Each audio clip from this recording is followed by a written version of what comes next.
আরবাউন মিনাস সাআদা, চারটা জিনিস সৌভাগ্যের লক্ষণ। এটা যদি পাও খুব ভালো। কয়টা? খেয়াল রাখবেন, এটা খুবই জরুরি। সেটা হচ্ছে piece of mind is the real happiness. মনের সুখী আসল সুখ। এজন্য মনকে অস্থির হতে দেয়া যাবে না, মনকে সবসময় স্থির রাখবেন। মনের সুখ আসল সুখ। মনের সাথে কথা বলুন, মনকে জিজ্ঞেস করুন মন কিসে খুশি হয়, কিসে হয় না, কিসে শান্তি পায়, কিসে পায় না। শুধু সম্পদ থাকলেই মানুষ সুখী হয় না, সম্পদের দরকার আছে। অনেকে দেখবেন অনেক সম্পদের মালিক, অনেক টাকা পয়সা, কিন্তু খেয়ে হজম করতে পারে না। এরকম আছে না নাই? সুখ আছে?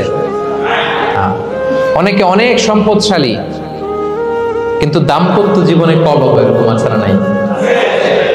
অনেক সম্পদশালী ছেলে কথা শোনে না, গাঁজা খায়।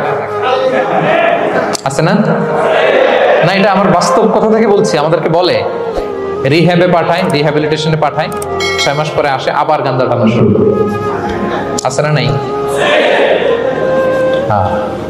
তাহলে শুধু সম্পদ থাকলে আপনি হ্যাপি হবেন না। মনের সুখ আসল সুখ। অনেক সম্পদ কিন্তু পরিবারের শান্তি নাই, সুস্থতা নাই, তাহলে কিছুই নাই। মনের সুখটাকে যেন আমরা সবচেয়ে বেশি গুরুত্ব দেই। সম্পদের দরকার আছে প্রিয় ভাইরা, হালাল ভাবে উপার্জিত সম্পদের প্রাচুর্য থাকতে পারে, সমস্যা নাই। পার্থিব হালাল উপভোগের জিনিস, এটা নিষেধ নয়। স্বয়ং বিষ্ণু ইসলামী বলেছেন আরবাউন মিনাস সাআদা, চারটা জিনিস সৌভাগ্যের লক্ষণ। এটা যদি পাও খুব ভালো। কয়টা? সবাই বলেন কয়টা?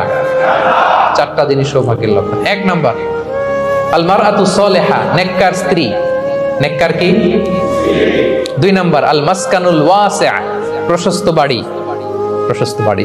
3 নাম্বার আল জারু সালিহ, গুড নেইবার, ভালো প্রতিবেশী। 4 নাম্বার আল মারকাবু